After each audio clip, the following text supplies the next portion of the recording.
I had students in one class. We were talking about different products that you can use with your soil and ran through the seafood products and the blood meal.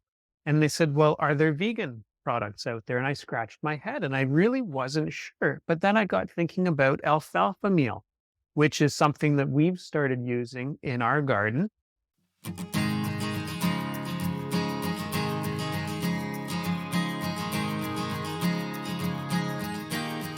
You're listening to the Food Garden Life Show, the show that helps you grow food, whether it's on a balcony, in a backyard, or bigger. I'm your host, Steven Biggs. And I'm your host, Donna Balzer. Together we talk with gardening experts, and we talk about what we've done in our years in the horticultural trade, helping you bend the rules and grow food in a way that suits you and your growing zone. Welcome to Season 7, Episode 13. Today we're talking about soil amendments. And Donna, my little story about soil amendments to start is when my son Keaton was little, I had been digging post holes in the backyard to put in a fence. And as I was digging these post holes, I got down into the subsoil. And here where we are in North York in Toronto, we're on a heavy yellow clay. So I was pulling up this really sticky clay and Keaton just loved it. Think of kids with Play-Doh, except this clay was even stickier and more fun to mold. And I remember him sitting there for probably an hour, just rolling it into these little pretend dog droppings. And he thought it was absolutely hilarious. But from a gardener's perspective, clay like that is not what you want. And so today we're talking about soil amendments, things that we add to the soil so that it's more suitable for gardening. So do you have any Wow. stories or thoughts to get us into the topic? Sure, my grandkids constantly would visit me on the coast, and they would dig in my soil because most people set up a sandbox for the kids, but not on Vancouver Island. We had an endless sandbox because I think we were on Beach Road, so let's just say it was probably an old beach. They dug one day, I took a picture of them. They were about 8 feet down and they were still having sand. So soil amendments work equally well for clay soils and they work well for sandy soils because let me tell you, Steve, those sandy soils do not hold water at all. So we were desperate for amendments. And whether you're on one end of the spectrum or the other, soils can be improved with amendments. Good. And I wonder if we should just step back and say, okay, soil, it's easy to not think about soil. You look at it, it's this brown stuff that we grow plants in, but there's the mineral component. It has organic matter. It has air in it. It has water in it. And equally importantly, there's all these microbes that are in soil. And so there's a lot going on there. And when we're adding soil amendments, we're trying to balance things out so that it has the properties we want. So when people are talking about soil, it's really just something to grow something in. It could be a completely man-made item, and that usually is when you buy it for potting mix for house plants. But I think today we're talking about amending our outside soil. Yeah. So first thing is to find out what you've got. Second thing is to amend it. And really a good amendment can be a real change maker into how your garden looks because it's the basis of all your growth. Well, talking about changing too, maybe we should point out that we could be changing the nutrients that are in there. So some amendments we put in the soil to add nutrients. Others we put in to change the structure a little bit. So back to soil having air and water. If we improve the structure, it can hold more water or let more water out. And then there's the chemistry. You were talking about the pH. So I think of soil amendments as working in one of those three areas or more. Mm-hmm. For sure. And there are products that are suggested for these various uses as well, because the chemistry, something like gypsum is calcium, magnesium and calcium together, is used in soils sometimes to break apart soils or flocculate them so that if you've got a heavy clay soil, it'll just loosen it up a bit. So it's a chemical addition, actually, gypsum, but it's helping a texture in the soil. So all amendments aren't going to be, a big bale of peat moss or a big pile of leaf mold. Amendments are going to be different. But I think today, why don't we focus on those physical types of soil amendments? I think that's easy to understand. I think it's a Good, fun good. thing for people. Yeah, and maybe even before we just dig into more details there, I thought it would be fun to say that so that mineral component of your soil, if it's got a bigger particles, it would be like sand. If it's got really tiny particles, we're talking about clay, and silt is in the middle somewhere there. So I talked about the sticky clay that we have here. You had the sand. But the neat thing is that in both cases, you would improve that soil by adding organic matter to it. And so organic matter to me is really a fundamental thing to think about when we're talking about amendments. It really is important. It's important to me too because I'm back in Calgary. And as you know, there we have clay soils as well Mm. and high pH clay soils. So it's a double whammy. So maybe we should say, what is organic matter? And when we talk about organic matter, we're talking about decomposing garden waste, decomposing kitchen waste, could be decomposing animals. So it's stuff that was living that is now decomposing. And then as it decomposes, after it's decomposed, we'll mix that into the soil. And that really helps to build the structure of the soil. But there's also a component in there of nutrients as well. So that's really compost that you're talking about. I would never put materials into my soil that still need to decompose. I would do that somewhere else. Yes. And then I would put it back into the soil. And some of the products you don't even think of, things like um, wood ash, leaf mold, those are also other options. I think we should have a rapid fire on what some of these things Yeah. mean to us. What do you think, Steve? Are we ready Sure. for this? So I'll start with manures. And so manures, we're talking about poo. And the thing with manures, a lot of people recognize from garden centers, at least around here, you get bags of either cow manure or sheep manure. There's these little Deer carts manure? of chicken manure now that I've been seeing, pelletized chicken manure, but it can go beyond that. There's vermicompost, which is worm compost, which is worm poo.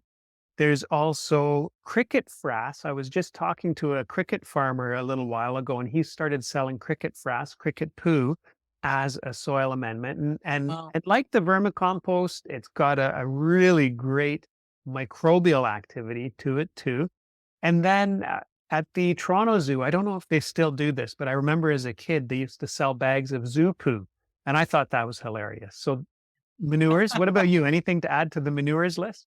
Well, I have received manure from a chicken farmer once. I went there, loaded up my utility trailer, brought it home, put it in my compost because chicken manure can be what they call hot.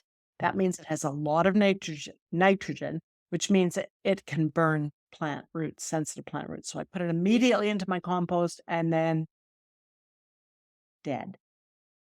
So that says to me it had no microbial activity at all. I went back to the farmer who offered me more and I said, no, I think you're using something here in your chicken farm that is killing the soil because there was no heat. So that's good to know. So I went beyond that and I saw an ad for llama manure. Have you ever used llama manure? No. I thought, now how is this farmer going to pick up llama manure? Like they're little round bits of manure instead of big plots. So I thought, well, I'm going to check this out. It's free. What can I lose? So I went out to the llama farm and I discovered something I had no idea about. Llamas are very susceptible to predators. So wolves or cougars or bears, whatever animals are in your area. So the farmer put them into a little shed every night. So think of 50 llamas in the size of a half of a house.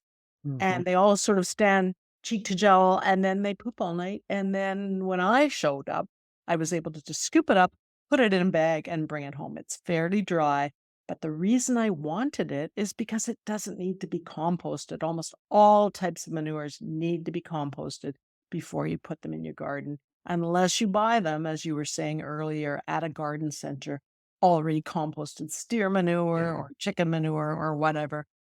So rabbits and llamas are both the same. Their manure can go directly into the garden. Sadly, I actually didn't see any effect in the end, but I was excited about llama manure and how I was going to get it. So manure is a big component. I think we both agree you have to add it in almost all cases first to your compost. Good. Okay, so manure. Next on my rapid fire list is straw, because as you know, I do a lot of straw bale gardening where I'll actually grow plants in the straw bales for a year. And then that semi-decomposed straw either goes on my garden pathways or into my compost heap to make a really nice crumbly compost. So I think straw is another thing we could add to our sources for organic matter for the compost. Do you use straw at all? I used to use it a lot. I had straw bale gardens. I had straw in my compost. I used it a lot. I put it on my hugelkultur. But you know what? There's been so many times that straw has come with an undesirable, and that's a chemical that was used, any herbicide really, that was used on the farmer's fields that doesn't kill the straw, but or doesn't kill the wheat crop, for instance, but kills the thistles underneath it, and that can have a persistence up to what I read on Cornell University's site, up to 20 years persistent. So I have stopped using straw. First, the price. Secondly, the risk of introducing herbicides into my garden. I've totally gone away from straw. So it's not Interesting. a component I use anymore. I would say for people who like the idea of straw bale gardening, it doesn't hurt to get to know your farmer. So I have a farmer who I buy my straw from every year, and I can ask him, "What are you using?" And we're good. And people sometimes wonder, well, how would you find a farmer to buy straw? Go out into the country in the autumn, there's straw bales, or I found mine on Kijiji, I think, on one of the online sales sites. So that might be one way around what you're mentioning with herbicides in the straw. So we've got Or manures, we've got straw. I think the really low hanging fruit for home gardeners is leaves. I compost a ton of leaves because I've got big silver maple trees in my backyard. We have lots of leaves, nice crumbly leaf compost. You can't beat it. And it's free, free is good. I not only rake my leaves, but I'll talk to my neighbor Susan and say, "Hey, do you mind if I rake your leaves for you so I can have the leaves for my garden?" And she says, "Oh, yeah, go ahead." So leaves, I think, are an excellent option. The one caveat is if there are black walnut trees around, don't rake up the black walnut leaves because they can contain this compound juglone that is not good for some plants. But other than that, I think leaves for home gardeners are such a great option. Free, super way to build the soil. I agree. I collect leaves from my neighborhood, and some people just rake them up and put them in their back alley in those paper bags to recycle. And I'm a avid collector of all of these things, Mm. but I don't necessarily add them to my compost pile. Sometimes I make a separate pile, which is just chicken wire in a hoop, and I just dump leaves into them and let them break down. Other times I save them in special black garbage bags in my shed because in the summer, when you've got a lot of ooey gooey stuff, even leaf clippings from your lawn that you're putting in your compost, sometimes it gets stagnant and it won't work properly. So I save leaves and I dole them out a little bit at a time. I do make pure leaf mold, but I also use leaves all year long in my compost to keep it really great. Good. Okay. And you've touched on a very good point there, Donna. Just that simple method of composting leaves, because I think in home gardening, it's really important that we make things attainable. There's all these great methods that you'll find prescribed in books and blogs that can be good for really keen gardeners with a lot of time. But if you're busy and you want to compost leaves, you can just pile them in a corner of the yard or do what you did, put them in some chicken wire, sprinkle in a bit of soil every so often. I do the same thing. And while the common advice is to turn your compost to introduce air to speed up the breakdown, I just take a broomstick a couple times over the summer and I poke holes into that pile of leaves to get air to the bottom. So a nice simple way to do it. Well, let's talk about compost then. How do you compost? So I compost, as I was just saying, I pile stuff up in chicken wire. And as I'm adding layers, after I've added a few inches of stuff, I'll add a few sprinkles of soil because the soil inoculates it with microbes that will help with that breakdown process. And then I'll let it sit for at least a year, poking holes in it with a broomstick to introduce air into it. So that is my composting method. Okay, well, I have done about 50 methods of compost because I'm like that. I tried the bokashi for a while. I tried just the straight leaves on their own. I tried kitchen waste. I've combined them all. I've incorporated fresh manures into my compost. I've tried it all. But then I moved to a location with rats, and I just couldn't stand opening that compost lid and seeing a rat. That was just not what Donna was gonna do. So I tried a new type of bin that has a locking lid and it's all metal. So it has a mesh screen on the bottom that's a heavy, heavy mesh screen with just very tiny openings. It's got air holes that can go inside, but otherwise it's all metal. And honestly, it's changed my life. It's called the Speedy Bin, and I can have compost finished in 3 to 4 months. So it's fantastic for me.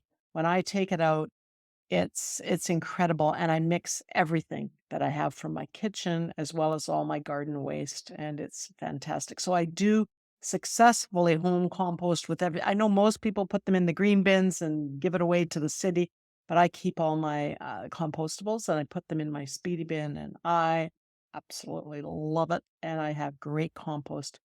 But it's even better because I've started adding biochar to it, and I don't know if we're there yet with that. We can do it later, but biochar has made Sure, my let's compost tackle biochar now, and you're the one who uses it. I don't buy biochar. I've got a few samples that I've added to my compost over the years, but nothing consistently so that I can really say my say what I think. You can't just take plain biochar and throw it on your soil. It'll still be there in a while, but you incorporate it into your compost and it makes amazingly hot compost super fast because it gives a good home for those microbes and it never breaks down because the pieces are very tough and very hard because it's basically been produced by what they call retort, which means you take the oxygen out and the fire stops.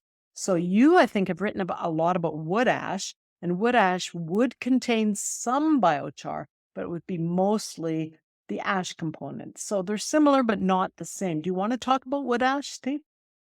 Well, you can use wood ash as a fertilizer in the garden. And the main thing with wood ash is that it's alkaline. So if your soil is already alkaline, the common recommendation is not to use it or not to use much because you don't want to make it more alkaline. Now, it really does depend on your soil. The soil where I am, the pH doesn't change easily or quickly because of what it's made of. And so you can add a little, sprinkle a little bit of wood ash on there and it's okay. And so there's this trade off because for me, I don't want to send wood ash to landfill. It just doesn't make sense when you can sprinkle it around the yard. So I do sprinkle some wood ash in the yard, and I've got a whole post on it on the website for people interested in digging into wood ash. Okay, and I have used it as well, but only on the coast where I had more acidic soils, Mm, or when I add it to my compost, not alone. I don't put in Calgary soils or any soil that has a high pH. So you're saying using the word alkaline, but also it affects the pH. yeah. So if you have a high pH and you add wood ash, it's just going to make things go south. So instead, again, just like with fresh manures, we add that to the compost first, let it go through its Yeah. process. That's a good way to deal with ash. If you're not sure, when you mix it in with the compost, then just a very safe way to use it. Yeah, and it's so high in potassium, right? And that's something that we don't always have access to, which is so great for blooming of plants. So it can make your compost even better. Coming up, more ideas for you about how to amend your soil. We'll talk about wood chips, peat moss, alfalfa meal, and more. That's coming up in just a moment.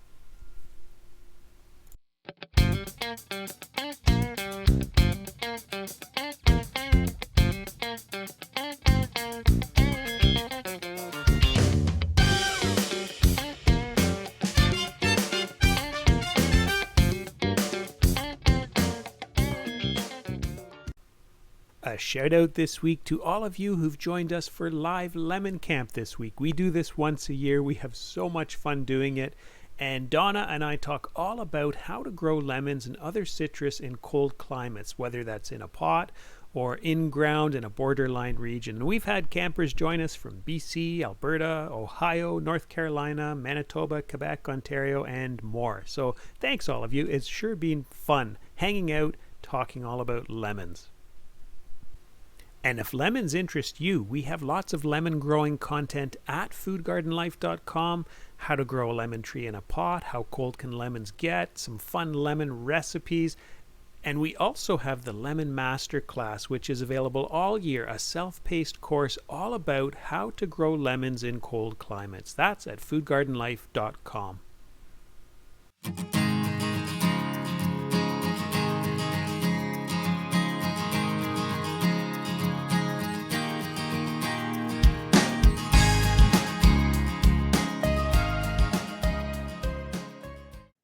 You're listening to the Food Garden Life Show. The show that helps you grow food, whether it's on a balcony, in a backyard, or bigger.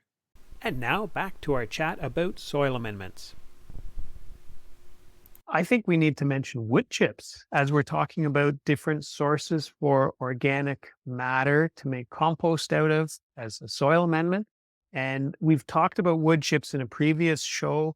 They're free, and a lot of people use them as a mulch on top of the soil, but you can compost them too. And I remember there was a nursery here in the Toronto area in years past that used, actually it was sawdust, not wood chips, but wood chips will do the same. They would compost it into this beautiful black, crumbly potting soil. So wood chips, very good option because you can get them usually for free from arborists. And interesting side note is in a past episode of the show, we interviewed a guy who was using wood chips to heat a hot tub through cold Colorado winters because he had set up his wood chip pile to capture heat. And then he used that heat to heat this outdoor jacuzzi. So when we think about composting and people talk about compost making heat, these wood chips were such a good example of how a compost pile that has a lot of microbial activity can generate a lot of heat. And I have had wood chip piles dropped off by arborists and seen them slowly heat up. You can see the steam coming off them. But believe it or not, I do not use them as a soil amendment. I find wood chips, unless they're very uniform and very crushed and fine, can just they can linger for years in a cold climate. So what I prefer to do with wood chips is use them as a mulch. And I don't want to confuse mulching and soil amending. Mulching is when you just pile this product up on top of the soil and not incorporate them. So I do not ever in my garden incorporate wood chips into my soil. You see this in tropical plants that you buy from, say, California or from garden centers. They have used wood chips. But in my cold climate, I find they break down too slowly, even for my compost. So I really minimize how I use it. And I mostly use wood chips or bark chips or ground, shredded mulch that's coming from wood. I use that as a mulch on top of the soil, not amendment. And that's such a key point. We don't want to incorporate into the soil much in the way of materials that has not decomposed, because what it can do is temporarily lock up nitrogen. And it all gets released in the end, but in the short term, there might not be enough there for your plants. So don't put undecomposed wood chips turned into the soil. They're okay on top as a mulch, but not turned into the soil. We didn't mention mushroom compost. I don't know if that's something that you get out there in Alberta. There's a lot of mushroom farms around here. So there are a lot of places that sell spent mushroom compost as a soil amendment. Well, it's really just another form of compost. I just wrapped it up into compost, but it's also a form of manure, composted manure. And I've been told by mushroom farmers that they're very particular. Mushrooms are quite particular, so they have to be quite careful that they have no hidden herbicides or anything like that in it. So apparently, and anyone I know that has used spent mushroom compost is delighted with it. But I have not used it myself. Have you used it as a soil amendment? Yeah, I got in a load once to top dress the garden with, and yeah, it worked fine. Worked Nice. fine. Well, if So you can get it, it's a good thing to have, as they say. we didn't talk about peat moss or coir. And as we're talking about different ways to add organic matter, let's throw those in there. I don't use peat in the garden anymore. I use peat based potting soil still because I haven't found anything that works as well. But in the garden, to me, it seems like an excess because with peat, we're always talking about the idea that this is carbon that's sequestered long term in the earth. And to me, there's lots of great substitutes for peat to amend garden soil. And when it comes to coir, if people don't know what coir is, we're talking about fiber from coconut plantations. And I've always thought that's a bit of greenwashing, Donna. I don't know what you think, but this is stuff that's grown in areas where there used to be rainforests. The rainforests were cut down and then they ship it halfway around the world to us so that we won't use peat. And to me, I think forget the coir, use wood chips or use leaves or some other kind of organic matter. Well, I'm going to go back to peat because this is going to be showing my age now, Steve, but this was a regular thing that they told us to do at university. If you have a heavy clay soil, buy a bag of peat in the big bale, move it directly to your soil. Don't stop it, go. Just go right to your soil, dig it in. And this was a prescribed method back in the 70s. Now, how long ago was that? 50 years, right? I don't even think I've seen bales of peat for sale at garden centers anymore. They don't even really sell it. So it used to be very common practice if people think about adding peat to their soil or if they're still adding peat to their soil. I agree with you. It's not something that's really environmentally appropriate right now. I still use peat mixes when I start my seeds the same way you do, but I certainly do not ever use either coir or peat as a soil amendment. And that's what we're talking about today. Yeah. And I'm with you. I remember my parents buying these big bales and putting them into the garden. And that was the common practice. But I think there's lots of other things we can use and we're agreeing on that. Mhm. Okay, so we ran through a whole bunch of different things that we can use to introduce organic matter into the soil. Um, and maybe we mentioned in the beginning this idea of nutrients, adding amendments for nutrients. So we did talk about manures. Um, I think it's worth mentioning that there are also a lot of animal byproducts that are in the horticultural industry. So you'll see blood meal, you'll see feather meal, there's hoof and horn meal, and then there's all these seafood byproducts. I don't know if you've had any of those really smelly fish-based liquid fertilizers, but these are all byproducts of the food industry, and they have nutrients in them, and that's why they're sold to add nutrients to the soil. One of those products is fish compost mixed with wood, and that's called Yeah. soil. That's one of the common names that they sell it under. So our listeners are going to go to the store and they're going to think, oh, I'm going to buy this or I'm going to buy that. But in fact, a lot of the really good amendments that you and I talk about regularly and the things we use, we're not going to buy at the store. We're going to make those ourselves. The leaf mold, the Mm. compost, the wood ash, we're going to make that because we've got that capacity. We have a garden. If you're just starting out, you might have to buy things and you'll see that they have these little minuscule notations of how much, say, for instance, in your steer manure, how much nitrogen, phosphorus, and potassium are in them. And same with the blood meals, for instance, very high in nitrogen. You talk about the hoof meal, maybe a little higher in phosphorus, but it's not all immediately available to plants. What makes these amendments available is the quality of the microorganisms in your soil. So if you have a lot of microbes, if you have a nice, well working soil, adding some of these products is going to be fine. But I would stay away, for instance, from adding a whole bag of blood meal Mm. to soil as an amendment. Instead, I would use it as a fertilizer, and kelp falls into that same place. It's one of those little specialty items that you can buy for your soil or buy for your garden, but it's not an amendment because you just add, a teaspoon per liter of water. You don't add much, right? So it's not really a soil amendment. It's something that you add in. And I think a lot of these specialty products like the shrimp and the blood meal and the hoof meal, these are specialty products that are basically fertilizers. So I wouldn't class them as amendments because when I think of amendments, I think of these big things that are going to make a structural difference or a chemical difference right away to your soil. And so that's just kind of how I interpret that. Well, here's an interesting one for you. I had students in one class. We were talking about different products that you can use with your soil and ran through the seafood products and the blood meal. And they said, well, are there vegan products out there? And I scratched my head and I really wasn't sure. But then I got thinking about alfalfa meal, which is something that we've started using in our garden.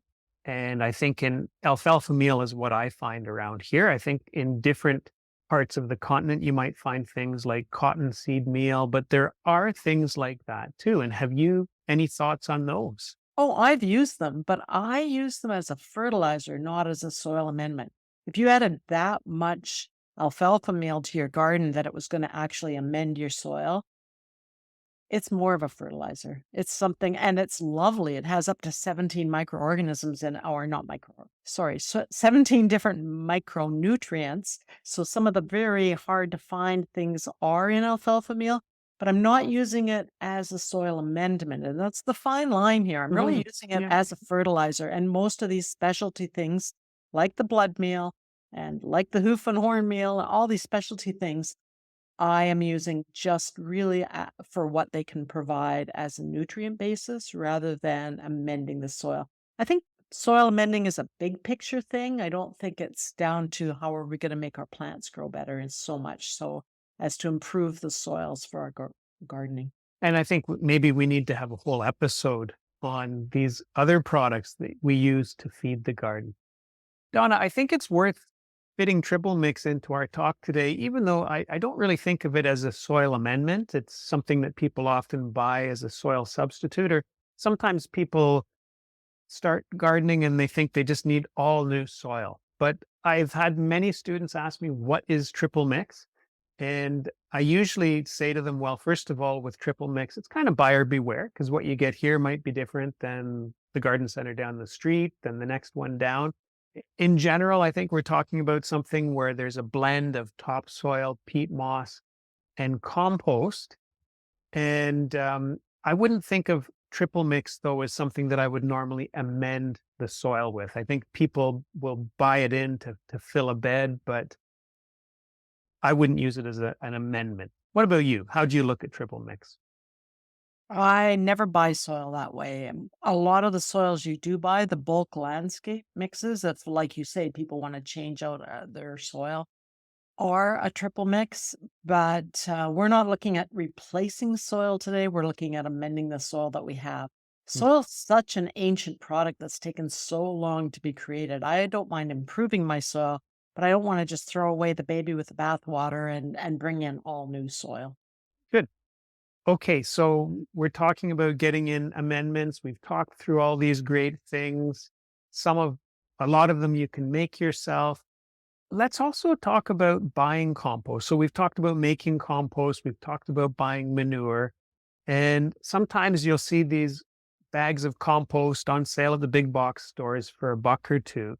And I mean, the question always occurs to me, well, composted what and why is it $1 or $2? So I know here in Canada, there's the industry association, the Compost Council of Canada, and they have members are allowed to use a logo on their bags of compost if it meets certain quality criteria. And so they'll have a Compost Quality Alliance logo on there. So I think I'm saying that just so that people are aware that there's very different qualities of compost out there, and a bargain isn't always a bargain. I think that's fantastic advice. I think that they have to be careful whether they're buying or making compost. You have to be careful what the source was and even some of the other finer details that you might not be able to see right on the packaging. So having that alliance sticker is a great idea. Okay. Well, so we've covered a lot of ground, Donna. We've talked about different things that we can add to really improve the structure of the soil. And as a clay soil gardener, I am doing this every year. So I think the other thing I'd suggest thinking about is it's not like a one-time fix. Don't get in a bunch of bags of something once and think it's good for a decade now. Do this on an ongoing basis and keep building that soil year after year. We didn't talk about adding mineral elements to compost. So could I just throw that in here? Because some people have said, well, gee, I've used perlite in my houseplants. Will that work out in my garden? Or I've used garden sand. Can I use place sand? I've got all these bags of sand left over. Well, again, all sand is not equal. What you want is what they call sharp sand. It's slightly larger, but I don't even ever add sand. And I also have a clay soil. I sure wouldn't add sand. I might add perlite because it's a rock that's been heated to extreme heat. So it sort of keeps its shape if you really had a small planting bed that you were trying to improve.